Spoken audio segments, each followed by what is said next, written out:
میں بہت لمبی بات نہیں کر رہا ہوں، یہیں کی بات کر رہا ہوں، دھلیان کی۔ یہی دھلیان قریب میں میرے خیال سے 24 تاریخ کو 8 تاریخ کو پروگرام تھا، ہم پہنچے وہاں پہ تو پتہ دھلیان والے نے کیا کہا، اس کمیٹی والے نے کہ مولانا صاحب یہاں کے کچھ لوگ ہیں ہمارے RSS کے بھائی، ان کا کیا کہنا ہے، ان کا یہ کہنا ہے کہ تم جتنے بھی لوگ ہو نا یہ جلسہ کرنے والے، تم میر جعفر کی اولاد ہو، میر صادق کی اولاد۔ یہ اسپشٹ ان کا جملہ تھا۔ ہم نے کہا کہ اچھا بھائی، یہ اسپشٹ ان کا جملہ یہی تھا؟ بولا ہاں وہ آئیں گے جلسے میں، اور ہم کو جب ہم پہنچے تو ہم کو پرچے میں لکھ کر دیا کہ میر جعفر اور میر صادق کی اولاد تم سب ہو یہاں پر جتنے بھی ہو۔ ہم نے کہا کہ چلیے سوال تو اچھا ہے، بولنے کا ہم کو موقع مل گیا۔ ہم نے کہا چلو بھائی ٹائم ذرا مناسب سا دینا۔ گئے اسٹیج پہ، پرچہ میرے سامنے تھا، میں نے کہا کہ اس میں سوال لکھا ہوا ہے۔ خطبہ پڑھنے کے بعد قرآن کریم کی آیت تلاوت کی، اس کے بعد ہم نے بات شروع کی۔ ہم نے کہا کہ یہاں پر کرسی پر کچھ بیٹھے ہوئے ہمارے RSS کے بھائی، تو ان RSS کے بھائیوں نے سوال کیا ہے کہ یہ مسلمان خصوصاً اس جلسہ کمیٹی کے لوگ میر جعفر میر صادق کی اولاد، میر جعفر کی اولاد، میر صادق کی اولاد۔ تو آپ میں سے ہر کسی کو تعجب ہوگا کہ میر صادق اور میر جعفر دونوں مسلمان ہیں، تو یہ یہاں کے لوگ کیوں کہہ رہے ہیں کہ یہ میر جعفر میر صادق کی اولاد ہے؟ ذرا آپ کو سمجھنا ہوگا اس بات کو۔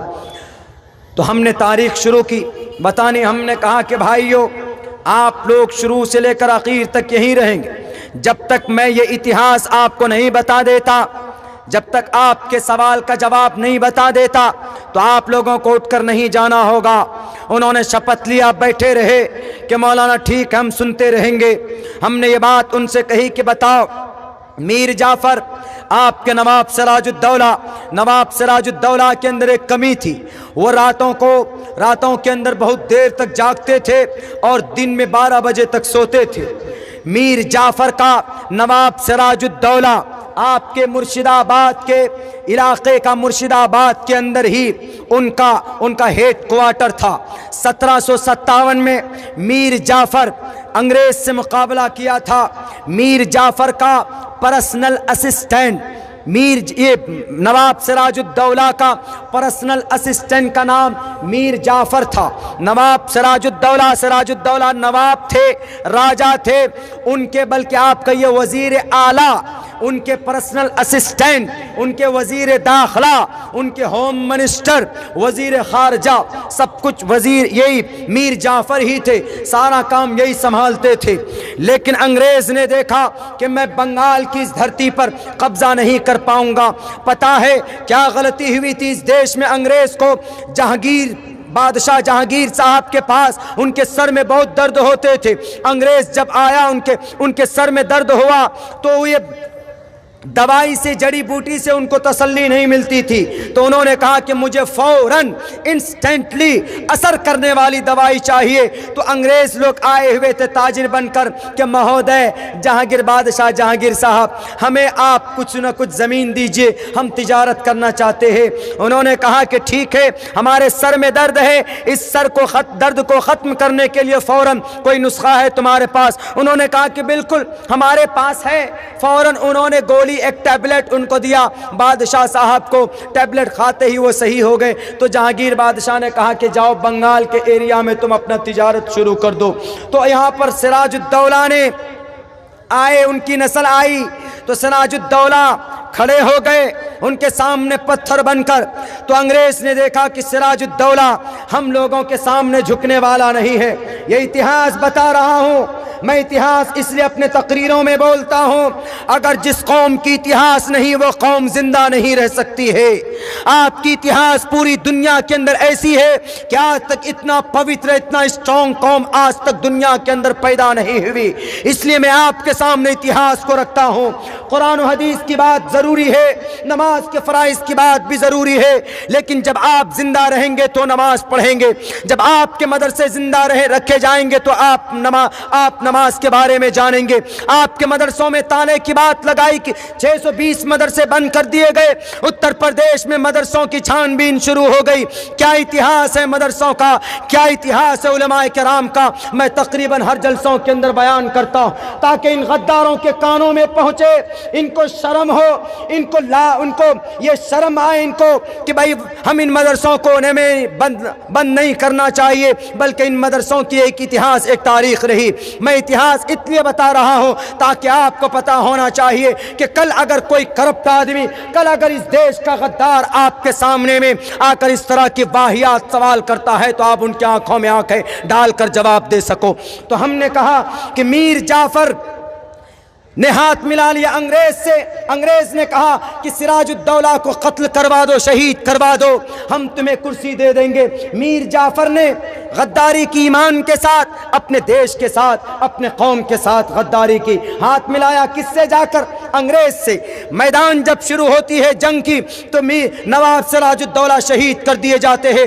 1757 پلاسی کی جنگ مرشد آباد کے اندر شہید ہو جاتے ہیں وہ، انگریز قابض ہو گئے۔ اس کے بعد کچھ دن تک میر جعفر رہا کرسی پر، لیکن اللہ نے ایسی بیماری دی کہ کرسی چھوڑ کر مجبور ہونا پڑا، بھاگنا پڑا اپنے گاؤں سے۔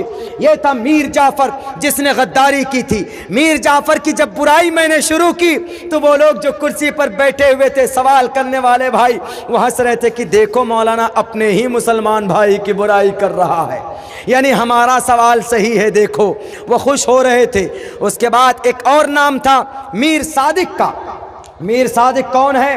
ٹیپو سلطان 1799 میسور شری رنگا پٹنم، اس وقت انگریز نے کہا کہ سلطان، ٹیپو سلطان، ہم تم کو جو چاہے دینے کے لیے تیار، تم کو عورت چاہیے لو عرب، میں تمہیں یورپ کنٹریز کی خوبصورت عورتیں تمہیں دے دیتا ہوں، لیکن تم ہمیں اپنی زمین دے دو، ہم سے ہاتھ ملا لو۔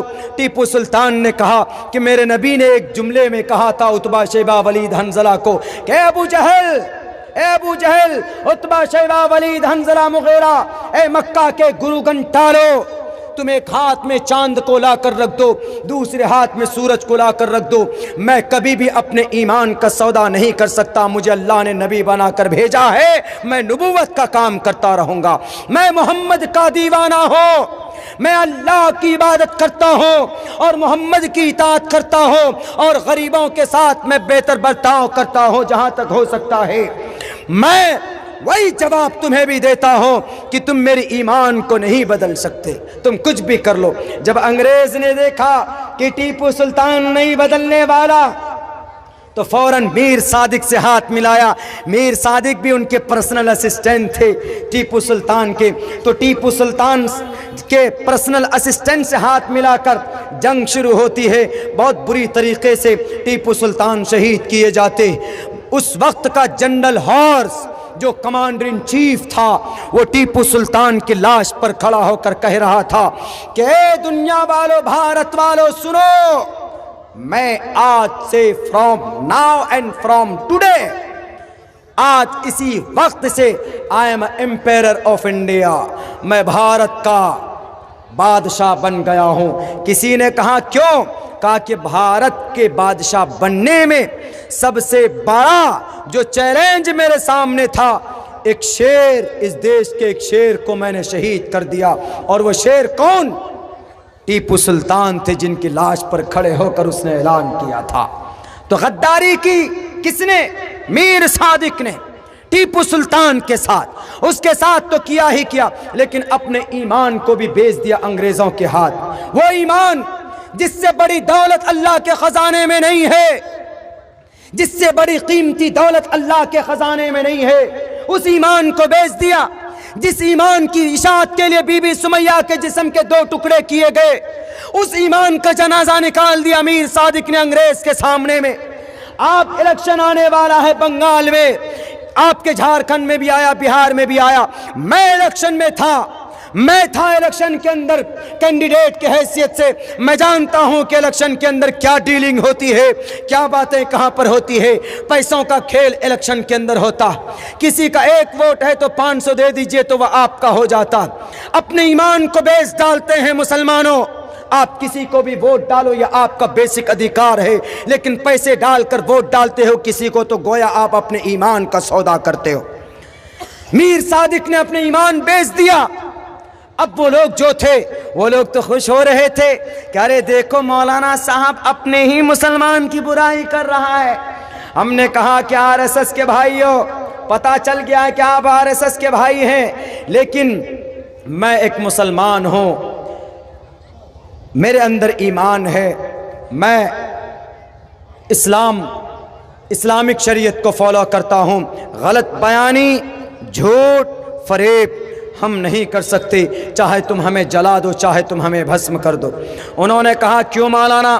کہا اس لیے میں نے اس لیے حقیقت بیان کی، بھلے ہی تھے مسلمان میر جعفر بھی اور میر صادق بھی، لیکن انہوں نے غلطی کی تھی تو غلط ہم نے کہا۔ لیکن ایک بات بتاؤ، کیا آپ غلط کو غلط کہہ سکتے ہو؟ آپ بتا سکتے ہو غلط کو غلط؟ اور ہمارا تعلق میر جعفر سے، میر صادق سے نہیں ہو سکتا۔ ہمارا تعلق ہم اولاد حضرت آدم کی ہے، اور دیوانے اور شریعت کو ماننے والے قرآن کے ہیں، شریعت کے ہیں، شریعت کے متوالے ہیں، قرآن کے ہم لوگ فالو کرنے والے ہیں۔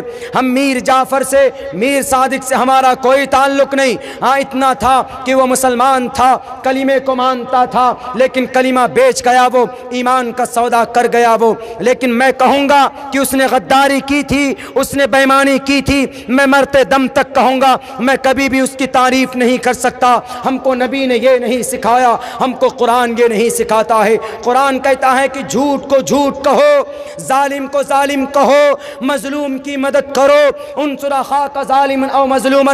ہمارے پرائم منسٹر صاحب اگر سٹیزن امینڈمنٹ ایکٹ کے ذریعے سے مسلمانوں کو پریشان کریں گے تو ہم کہیں گے کہ پرائم منسٹر صاحب آرٹیکل 14 کہتا ہے ایکوالٹی بیفور لا اور the equal protection of the laws with in the territory of India. Bharat کے سمویدھان نے جب ہندو کو، مسلمانوں کو، کرسچن کو، جین کو، بودھ کو ایک سمان کی نظر سے دیکھا ہے تو آپ کیوں بھید بھاؤ کر رہے ہیں؟ میں کہوں گا ہماری شریعت یہ اجازت دیتی ہے، اور پھر بھارت کا سمویدھان بھی ہمیں اجازت دیتا ہے۔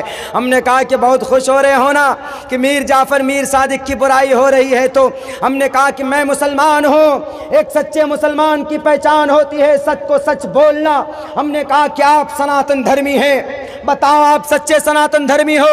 آپ کا بھی کلمہ کم برہم دتی ناچتے ہیں، آپ کا بھی سورہ فاتحہ اور ایک اومکار، آپ کا بھی سورہ فاتحہ اوم بور سواہا تتسوترورینیم بھرگو دسی دیوس دھیمہی دھیو یو نہ پرچودیات ہے۔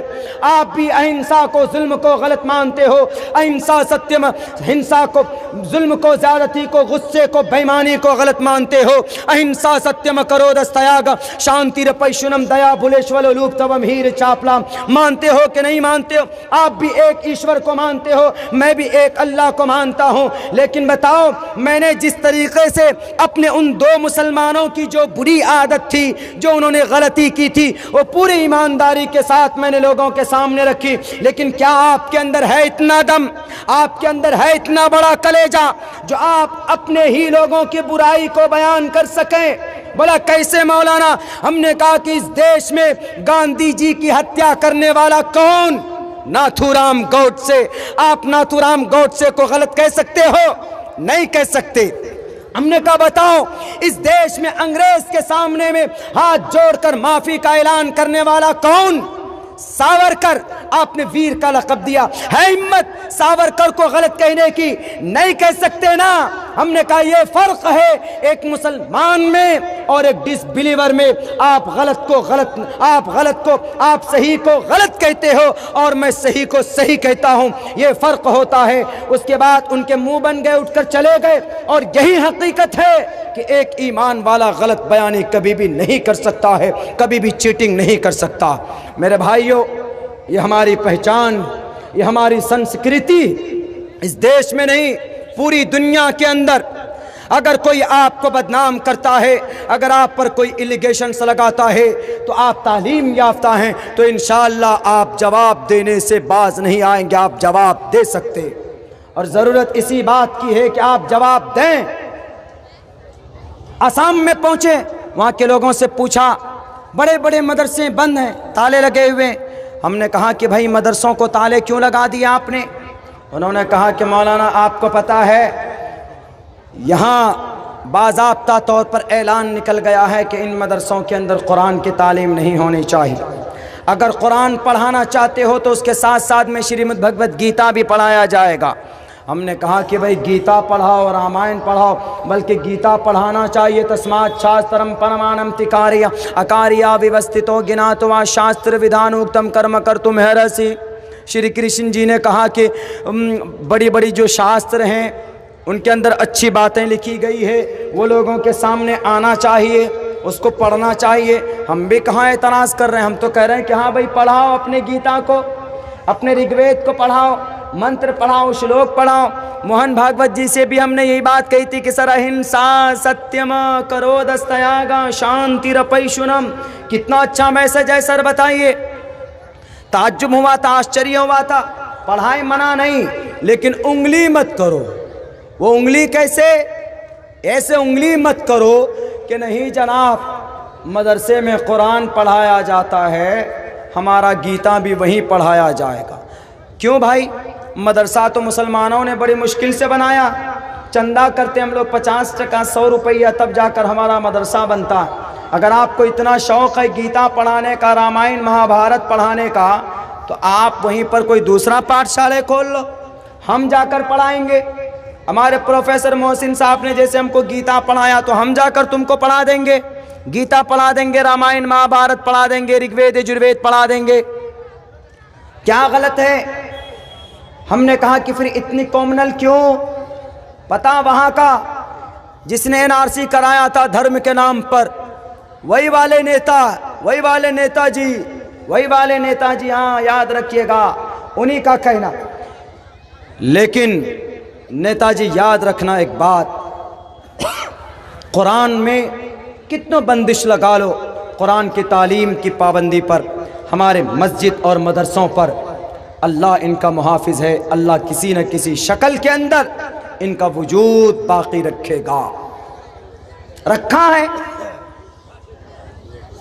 نمرود تھا، حضرت ابراہیم کو بھیج دیا، فرعون آیا، موسیٰ کو بھیج دیا، بڑے بڑے ترم خان آئے، ہٹلر آئے، کرسچن آئے، موسیٰ بن نصیر کو پیدا کر دیا، سلطان صلاح الدین ایوبی کو پیدا کر دیا۔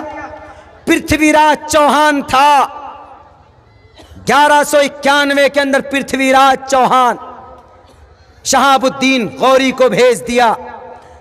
پرتھوی راج چوہان راجہ داہر تھا، محمد بن قاسم کو بھیج دیا۔